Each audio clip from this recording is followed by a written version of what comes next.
Good evening students. आज हम electromagnetic induction का थर्ड पार्ट ले रहे हैं। इसके पहले पार्ट्स में हमने डिस्कस किया था Faraday's law, Lenz's law, magnetic flux and electromagnetic induction. Lenz's law क्या था हमारे पास? It tells us about the direction of induced EMF. ये हमें क्या बताता है? इंड्यूस्ड ईएमएफ की डायरेक्शन के बारे में बताता है। E is equal to minus D phi upon D T. Negative sign क्या इंडिकेट कर रहा है कि अगर आपके पास फ्लक्स इंक्रीज हो रहा है उससे क्या है, ईएमएफ इंक्रीज होगा, डायरेक्टली प्रोपोर्शनल है। तो हमें क्या करना है, लेंज़िस लॉ के अकॉर्डिंग उसको अपोज करना है, मींस उसको क्या करना होगा, डिक्रीज करना होगा। Let we take another example for this. This is your current carrying wire where current is constant. Let here is a block which is placed in the inward magnetic field। Cross sign क्या represent कर रहा है कि हमारा magnetic field क्या है, it is in inward direction. Let it moves with v velocity।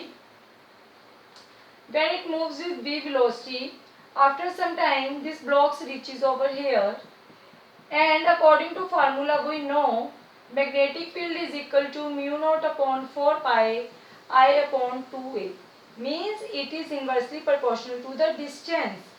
जैसे जैसे आपके पास डिस्टेंस इंक्रीज होगा मैग्नेटिक फील्ड क्या होगा, it should be reduce. Means जब ये v वेलोसिटी से मूव कर रहा है, then after reaching this point magnetic field decrease. Magnetic field अगर आपका डिक्रीज हो रहा है उससे क्या होगा, हमारे पास फ्लक्स भी डिक्रीज होगा। मैग्नेटिक फील्ड लेंथ कम है तो फ्लक्स डिक्रीज हुआ। उससे क्या है, जो ईएमएफ इंड्यूस होगा, EMF induce is also decrease. उससे जो हमारा करंट इंड्यूस होगा इट आल्सो डिक्रीजेस। क्लियर है? अब लेंज़िस लॉ का काम क्या है, अपोज करता है, ठीक है, डायरेक्शन बताते हैं इंड्यूस्ड ईएमएफ। इसको क्या करना होगा, इसको इंक्रीज करना होगा, किसको, मैग्नेटिक फील्ड को, फ्लक्स को। और ये कब पॉसिबल है, मैग्नेटिक फील्ड कैसे ज्यादा होगा, अगर हमारे पास डिस्टेंस क्या होगा, कम होगा। मीन्स अगर आपका ये ब्लॉक यहाँ पे ना होके अगर यहीं पे रहेगा तब हमारे पास मैग्नेटिक फील्ड क्या हो जाएगा, it should be increase according to Lenz's law, ठीक है, विच अपोजेस इट। क्लियर है? This is your first example. Now we take another example. अब हमने क्या बोला कि आपका ये ब्लॉक है जो it moves with v velocity.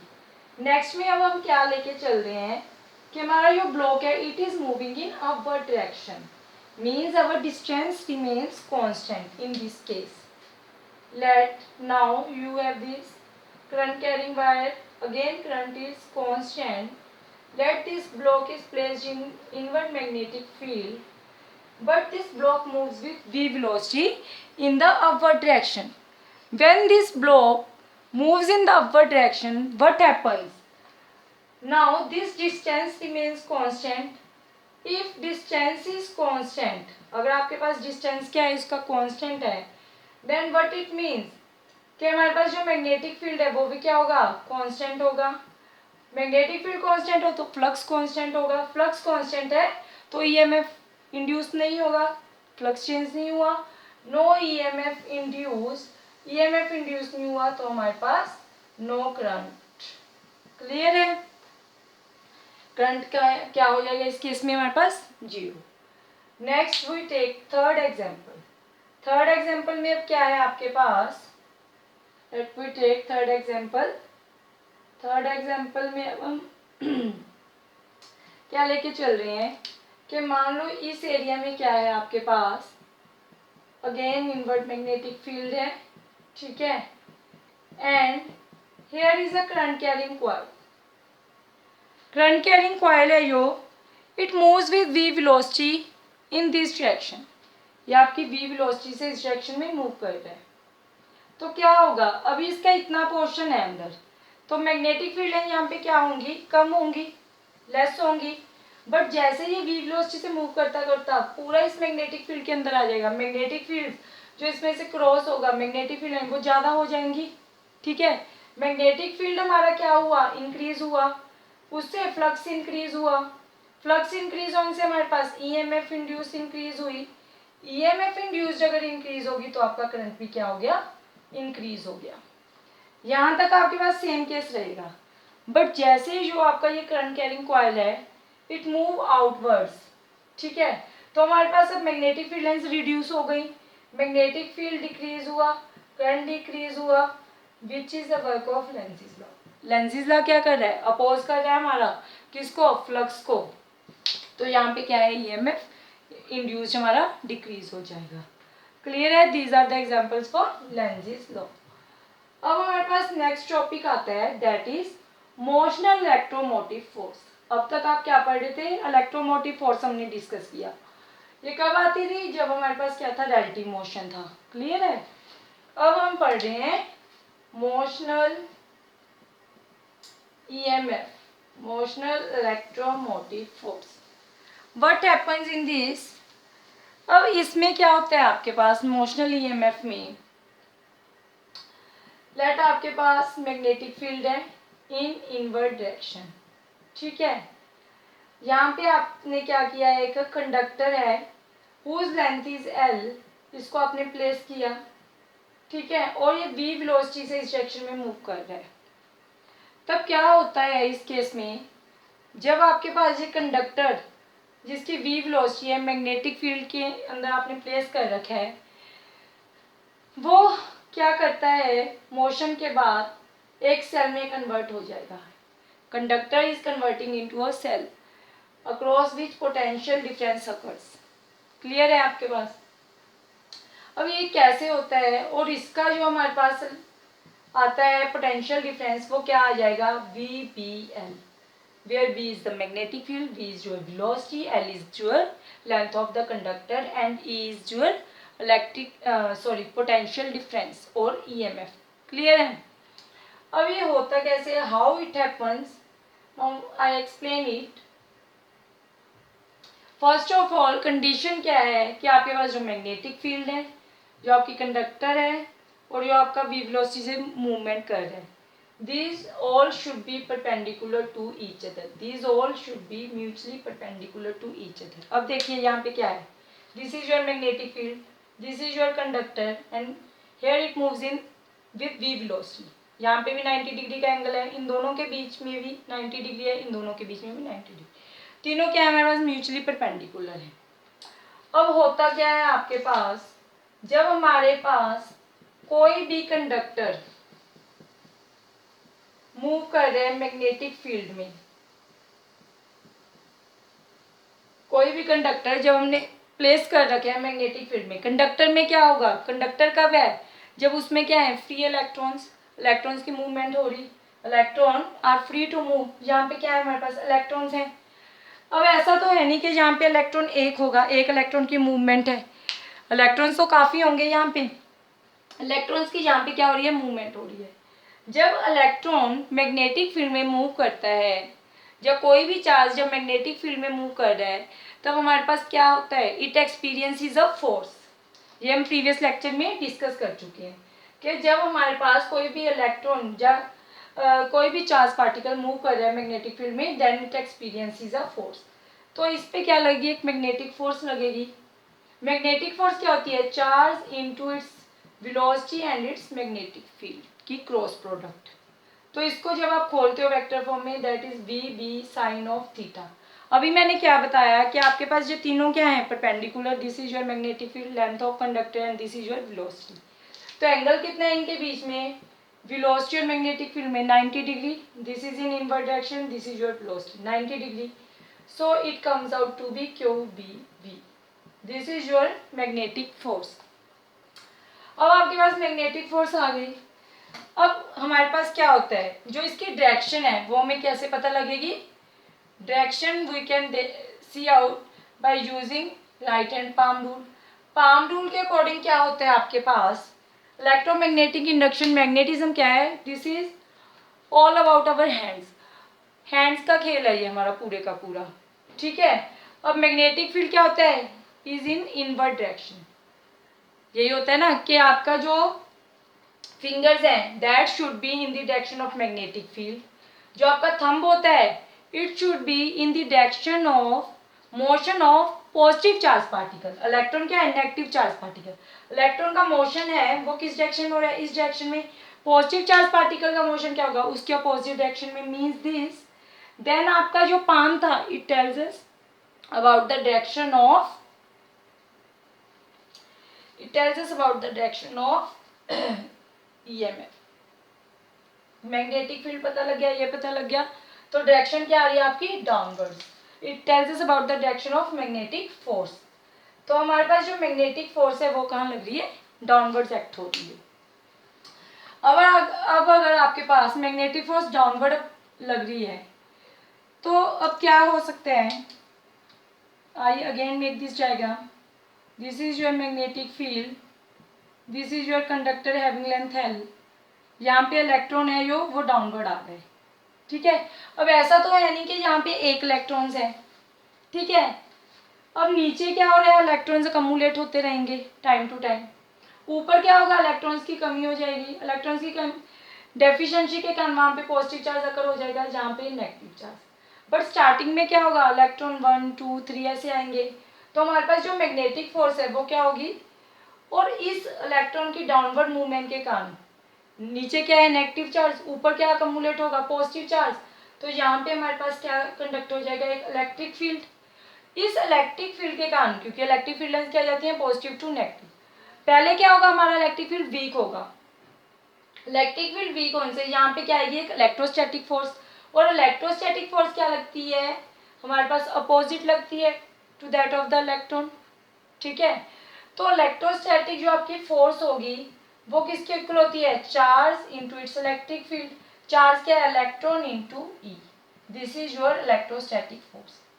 अब टाइम के साथ क्या होगा कि हमारे पास जो इलेक्ट्रॉन्स होंगे वो electrons come downward in the conductor, और यहाँ पे ये क्या होंगे, अकमुलेट होना स्टार्ट हो जाएंगे, जमा होना स्टार्ट हो जाएंगे। और ऊपर की तरफ क्या होगा, आपके पास पॉजिटिव चार्ज आता रहेगा डेफिशिएंसी के कारण। तो एक पॉइंट ऐसा आएगा, पहले तो क्या था हमारे पास, क्या होगा कि मैग्नेटिक फोर्स हमारी ज़्यादा होगी as compare to electrostatic force, ठीक है। बट टाइम टू टाइम क्या होगा, यहाँ पे नीचे इलेक्ट्रॉन्स आते रहेंगे, ऊपर आपका पॉजिटिव चार्ज अकमुलेट होता रहेगा। तो एक पॉइंट ऐसा आएगा जहाँ पे आपके पास जो आपकी मैग्नेटिक फोर्स है it should be equal to the electrostatic force. जब ये कंडीशन आएगी तब क्या होगा आपके पास कि जो आपका इलेक्ट्रॉन होगा it should come in equilibrium. Electron आपका क्या हो जाएगा, इक्विलिब्रियम में हो जाएगा। जब इलेक्ट्रॉन इक्विलिब्रियम में हुआ तब उस स्टेट को हम क्या बोल देंगे, that is our steady state. Clear है कि आपके पास जब ये तीनों परपेंडिकुलर हैं तब क्या हो रहा है कि इलेक्ट्रॉन का मोशन हुआ, उस पर क्या आई, मैग्नेटिक फोर्स आई। मैग्नेटिक फोर्स क्या होती है, क्यू वी क्रॉस वी के, तो मैग्नेटिक फोर्स आ गई। अब क्या होगा कि इलेक्ट्रॉन्स डाउनवर्ड जा रहे हैं, इलेक्ट्रॉन की डेफिशिएंसी के कारण ऊपर हमारे पास क्या हो रहा है, पॉजिटिव चार्ज अकमुलेट हो रहा है, जिसके कारण क्या हुआ, यहाँ पे इलेक्ट्रिक फील्ड आया। इलेक्ट्रिक फील्ड से क्या है, यहाँ पे एक इलेक्ट्रोस्टैटिक फोर्स आई। स्टार्टिंग में क्या है, इलेक्ट्रॉन्स कम है तो इलेक्ट्रोस्टैटिक फोर्स हमारी ज़्यादा है as compare to, sorry magnetic force आपकी ज़्यादा है as compare to electrostatic force. एक पॉइंट ऐसा आएगा जब चार्ज नीचे अकमुलेट होता रहेगा, नेगेटिव पॉजिटिव चार्ज ऊपर आता रहेगा, उससे क्या होगा, एक कंडीशन ऐसा आएगी जहाँ पे दोनों फोर्सेस क्या हो जाएंगी, इक्विलिब्रियम में आ जाएंगी, where we can say that electron is in now equilibrium and this state is known as our steady state. तो हमारे पास इस स्टेट पे क्या होगा, अब हम अगर वैल्यू पुट कर दें, पुट वैल्यू इन 1, जब ये दोनों इक्वल हुए, Q B V is equal to, sorry Q की जगह पे आप यहाँ पे ई भी लिख सकते हो या फिर यहाँ पे डायरेक्ट पुट कर लो ई ई, ठीक है। क्यू वी वी, चार्ज कितना है, electron, E V is equal to E E, E से ई कैंसल, इलेक्ट्रिक फील्ड क्या आ गया आपके पास, it should be equal to V B. अब देखिए जब आपका इलेक्ट्रिक फील्ड है जो वो हमारे पास आ गया वी, जो वेलोसिटी है एंड इट्स मैग्नेटिक फील्ड। अब क्या है, हमने प्रीवियस लेक्चर में ये भी डिस्कस कर रखा है कि अगर आपके पास कंडक्टर की लेंथ एल है, उसके पास पॉजिटिव और नेगेटिव चार्ज है, इसका मतलब क्या है, उसके पास कुछ ना कुछ पोटेंशियल डिफरेंस है। तो पोटेंशियल डिफरेंस आपका क्या होगा, पॉजिटिव और नेगेटिव चार्ज के कारण जो उसका इलेक्ट्रिक फील्ड होता है इनटू इट्स लेंथ। तो put this value in, put value from 2, second से आप ई की वैल्यू पुट कर दो तो पोटेंशियल डिफरेंस हमारा क्या बन जाएगा, वी बी एल, और यही हमारे पास क्या है, it is our electromotive force. Clear है। अब हमने ये चेक करना है कि हमारा पॉजिटिव चार्ज कहाँ होगा, नेगेटिव चार्ज कहाँ होगा। तो इसके लिए आपको क्या करना पड़ता है, जो आपकी वेलोसिटी है v क्रॉस v, वेलोसिटी से आप मैग्नेटिक फील्ड की डायरेक्शन में जाएंगे, फिंगर्स को कर्ल करेंगे v क्रॉस v, तो हमारे पास क्या आ रहा है पॉजिटिव चार्ज अपवर्ड डायरेक्शन में। अगर आपके पास v वेलोसिटी से ये इस डायरेक्शन में मूव कर रहा था तो v क्रॉस v, तो हमारे पास पॉजिटिव चार्ज कहाँ आएगा डाउनवर्ड। तो वहां से हमें क्या पता लगता है कि पोटेंशियल डिफरेंस पॉजिटिव कहाँ होगा नेगेटिव कहाँ होगा। क्लियर है, ये हमने बताया था स्टार्टिंग में कि अगर आपके पास ये मूव कर रहा है तब ये सेल में कन्वर्ट हो जाएगा और उस सेल की जो ईएमएफ होगी वो क्या होगी VBL, वही हमने यहाँ से क्या कर लिया डिराइव कर लिया।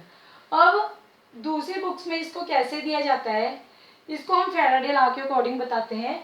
फैराडे सेकंड लॉ क्या है, फैराडे फर्स्ट लॉ में तो मैंने बताया था कि मैग्नेट आपका क्लोज आएगा तो मैग्नेटिक फील्ड इंक्रीज होगा, फ्लक्स इंक्रीज होगा, ईएमएफ इंड्यूस इंक्रीज होगा, करंट दूर गया तो मैग्नेटिक फील्ड लेंथ कम हो जाती है जिससे वो फ्लक्स रिड्यूस हो जाता है, करंट रिड्यूस हो जाएगा, गैल्वेनोमीटर डिफ्लेक्शन शो करेगा। बट थर्ड केस क्या था, जब दोनों का रिलेटिव मोशन सेम था 4 metre per second 4 metre per second, जितनी एंटर हो रही उतनी लीव कर रही, तो हमारे पास no relative motion no induced current, so current is zero at that time. Faraday second law क्या बता रहा है आपके पास, according to Faraday second law आपके पास क्या था, ई magnitude of induced EMF is directly proportional to the rate of change of flux and phi हमारे पास किसके इक्वल था, मैग्नेटिक फ्लक्स में हमने पढ़ा है magnetic field into its area और BA cos ऑफ थीटा, यही था हमारे पास मैग्नेटिक फ्लक्स। इसमें अगर आप वैल्यू पुट करें तो E इज इक्वल टू क्या आ जाएगा D/D BA cos of theta. Clear है ना, this is your magnitude of induced EMF। अब इसके अकॉर्डिंग हमारे पास जो इंड्यूस्ड ईएमएफ है वो किस किस पे डिपेंड कर रहा है, first of all it depends upon magnetic field, second is your it depends upon area, third is your orientation. ये इन तीन चीजों पे डिपेंड कर रहा है आपका जो इंड्यूस्ड ईएमएफ है। तो मैग्नेटिक फील्ड कैसे चेंज होता है वो हमने फ्लक्स का जो फर्स्ट टॉपिक था that is your Faraday first law उसमें डिस्कस कर चुके हैं कि फ्लक्स कैसे इंक्रीज हो रहा है कैसे डिक्रीज हो रहा है। दूसरा this is your bye changing area, bye changing area इसके लिए हमें क्या करना पड़ेगा, एक डायग्राम को समझना पड़ेगा, how EMF is induced by changing the area. देखिए इसमें भी क्या है, let this is your rectangular frame by changing area, let आपके पास क्या है यहाँ पे PQRS। क्लियर है, यहाँ पे हमने क्या किया, एक XY पॉइंट लिया, यहाँ पे हमने एक पॉइंट ले लिया X डैश Y डैश, हमने क्या माना जो ये XY वायर है इसकी लेंथ है लेट L। क्लियर है, और ये B वेलोसिटी से मान लो मूव कर रहा है तो हमारे पास क्या होगा, फ्लक्स इंड्यूस होगा। फ्लक्स आपके पास जो मैग्नेटिक फील्ड है वो हम क्या मान के चल रहे हैं, that is in outward direction, और इस आउटवर्ड डायरेक्शन में हमने क्या किया हुआ है, एक रेक्टेंगुलर फ्रेम को प्लेस किया है, और जो आपने रेक्टेंगुलर फ्रेम को प्लेस कर रखा है ठीक है दैट इज PQRS। यहाँ पे XY एक वायर है जो कि B वेलोसिटी से हमारे पास मूव कर रही है, तो हमारे पास क्या होगा, जो मैग्नेटिक फ्लक्स लिंक होगा, magnetic flux linked with QXYR, इसके साथ लेट phi1 फ्लक्स है, it should be equal to the magnetic field into area, area XYR। Similarly magnetic flux आपका लिंक होगा विद किसके साथ, QX dash Y dash R के साथ, let it is phi2, it is again magnetic field into area of QX dash Y dash R। अब हम क्या करेंगे, चेंज इन फ्लक्स आएगा, और आपके पास जो चेंज इन फ्लक्स आएगा, change in flux let it is phi किसके इक्वल होगा, जो आपके पास ये वाला एरिया है इसको आप क्या लिख सकते हो, चेंज इन फ्लक्स को phi2 minus phi1 which is equal to B common ले लोगे, एरिया किसका QX dash Y dash R minus में एरिया किसका QXYR। क्लियर है, मैग्नेटिक फील्ड इनटू एरिया, तो जो आपके पास एरिया आएगा which is equal to B into इस पूरे एरिया से अगर आप एरिया इसका सब्ट्रैक्ट करो तो हमारे पास क्या लेफ्ट होगा, एरिया बचेगा हमारे पास किसका X dash y dash y which is equal to b। इसका एरिया किसके इक्वल होगा, लेंथ इंटू ब्रेथ। लेंथ क्या है हमारे पास l, v वेलोसिटी जब ये मूव कर रहा है तो b l v, और फ्लक्स चेंज क्या था आपके पास 5, और d5 भी इसको आप ले सकते हो, स्मॉल फ्लक्स चेंज है d5 which is equal to d5, और इस डिस्टेंस को हम मान के चल रहे हैं लेट दिस इज dx। तो नेक्स्ट स्टेप में क्या होगा हमारे पास, अब हम क्या करते हैं, इसको डिफ्रेंशिएट कर देते हैं। Let divide both sides by dt, divide both sides by dt, we get, तो क्या आ जाएगा यहाँ पे d5 upon dt is equal to b dv upon dt l into V, which is equal to क्या आ जाएगा हमारे पास, अब मैग्नेटिक फील्ड क्या है हमारे पास कांस्टेंट, एल भी क्या है हमारे पास constant, dv upon dt change in velocity upon time taken क्या बन जाएगा हमारे पास, d5 upon dt is equal to vl, ये क्या बन गया हमारे पास, d5 अपॉन dt किसके इक्वल था, e is equal to d5 upon dt होता है, इसको तो आप e लिख सकते हो। यहाँ पे क्या आ जाएगा आपके पास, सॉरी यहाँ पे क्या था आपके पास, d5 is equal to area, आपका एरिया किसके इक्वल था, magnetic field into b into l into इसका जो ये डिस्टेंस है, सॉरी लेंथ इंटू ब्रेथ होता है ना आपके पास, it comes out to be dx, so here it comes out to be dx, small distance था ना आपके पास, तो dx अपॉन dt जब आप करोगे तो यहाँ पे क्या बन जाएगा, this comes out to be v, velocity होती है dx upon dt is your v, so d5 upon dt is equal to this. आगे हमारे पास फैराडे लॉ क्या बताता था, E is equal to d5 upon dt था, तो इसको आप क्या लिख सकते हो, E is equal to VLB। हमारे पास जो इंड्यूस्ड ईएमएफ है वो किसके इक्वल आ गया, magnetic field, velocity and the length of the conductor. Thank you.